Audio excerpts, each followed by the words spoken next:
Hi guys, I thought I would jump in quickly here and join the Craft Roulette's episode 76. I don't know if you watched that one, but when I watched it and I saw the parameters, I thought, what the what?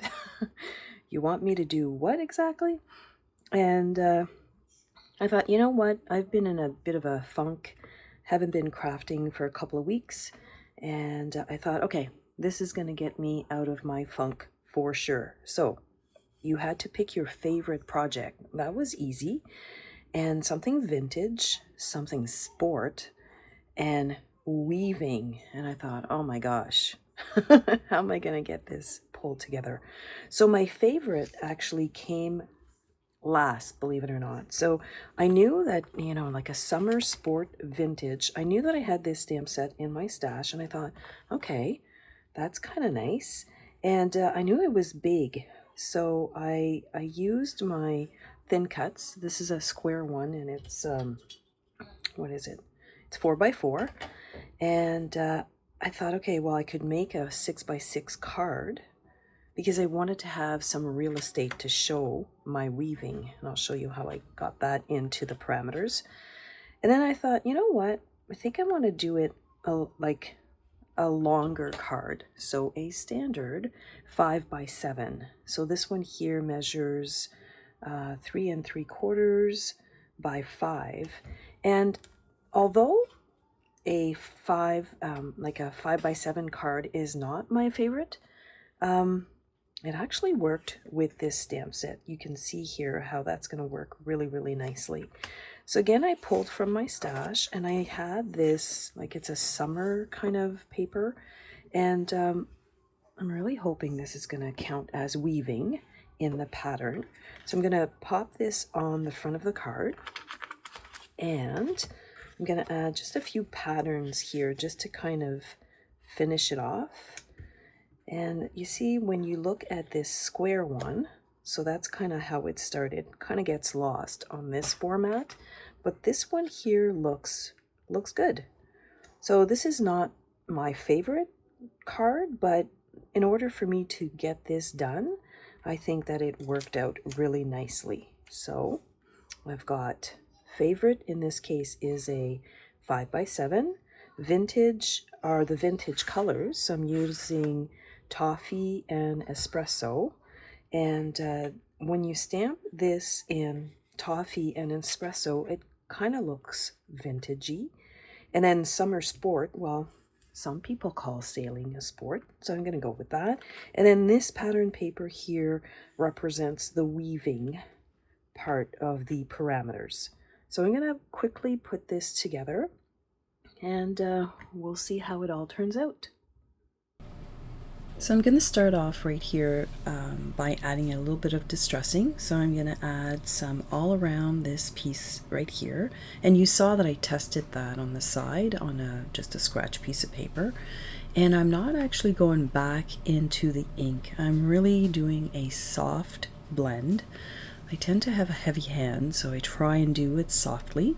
So I'm going to go around the entire piece here, and I just felt that it added a little bit of character to this otherwise kind of plain square piece. So I'm kind of happy on how that's working out, and I'm going to mat that on just a regular piece of espresso cardstock. And if you're not familiar with the Close to My Heart products, their cardstock has a white core. Now, I love the white core sometimes, and I'll show you why in a minute, but sometimes I like to hide it, so I just use the same color ink and I just do the edges, and everything turns out pretty good. So we're going to add these two pieces together really quickly, just using Tombow glue. I tend to use liquid glue when I do cards, only because you can kind of square off your pieces. You've got a bit of time to move them around.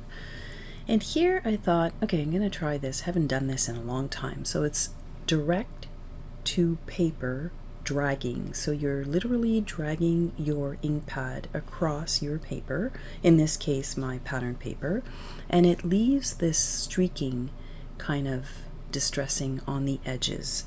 Now, once you start doing this, you're kind of committing, as you can see here. It's a little bit dark, but I thought, you know what, let's just go for it. And I went back with my sponge here, my distressing tool, and I just softened up the edges just a tiny little bit. So I didn't do it on this smaller piece right here, only because I didn't want it to be all over the card. I wanted to have it on the feature piece, which is at the back. And then when I put my card together, you'll see that they're going to play nicely together. So I'm going to add a little bit of liquid glue here once again, and I'm going to put this really big piece of pattern paper on my 5x7 card. Now that's part of the reason why I chose this format, because I wanted you to see this part of the parameters. So I'm just going to kind of tack it into place, and then we're going to add the other pieces on the front of the card.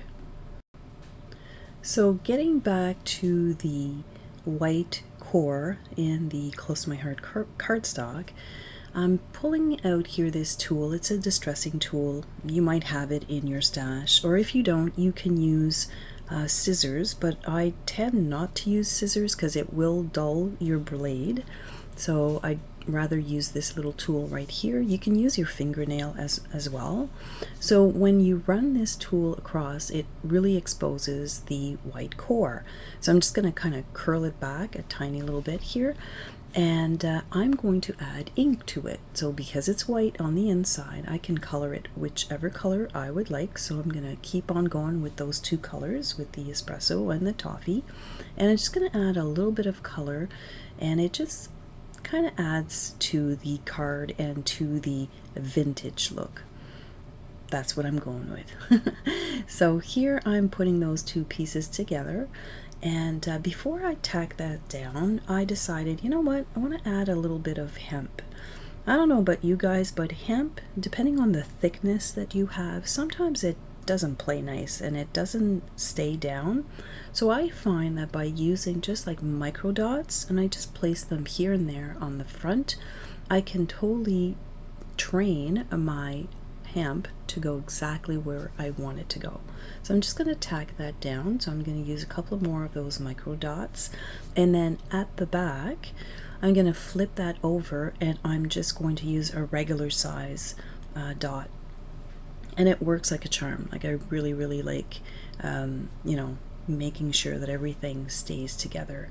And even here, as I'm adding that second piece, I can still press it into those little micro dots that I've put on for the first, and flip that over, and then I'm just going to tack that down. It's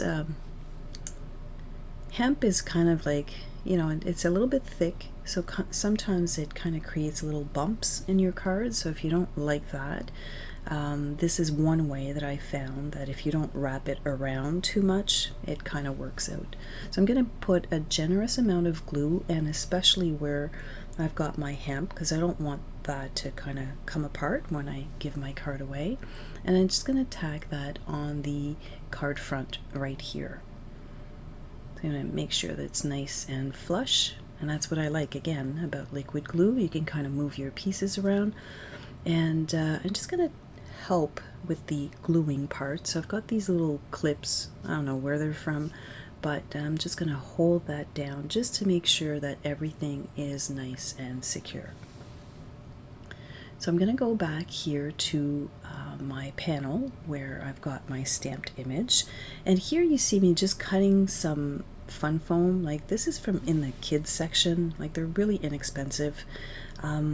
I haven't broken down yet and purchased the ones that are self-adhesive. These ones are less than $1 a piece, and they really do go a long way.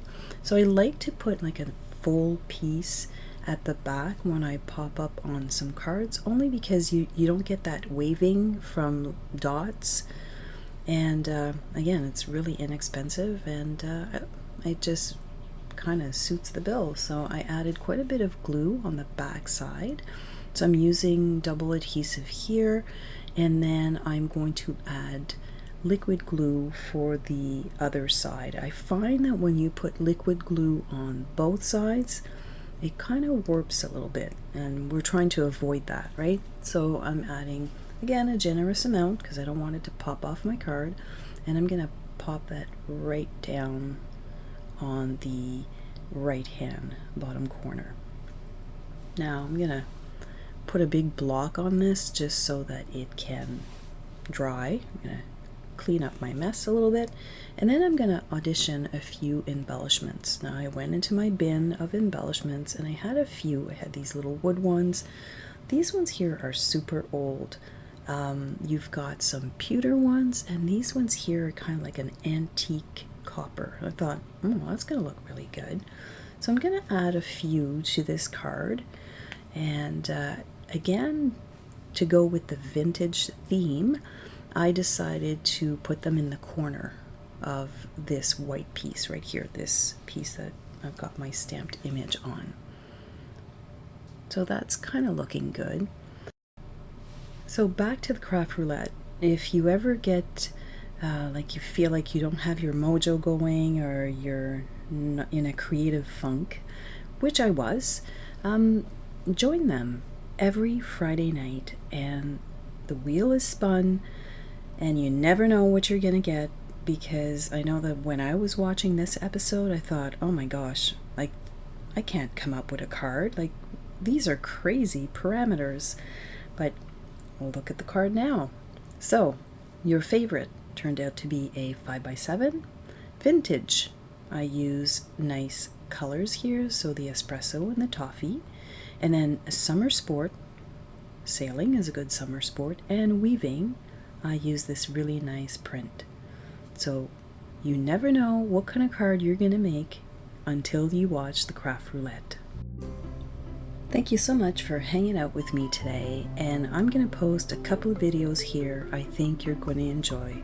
One was from episode 67, and one is going to be, of course, nice cards for you to enjoy. Have yourself a fantastic day, and don't forget to join us on Friday evenings. I'll catch you at the next episode. Have a wonderful day.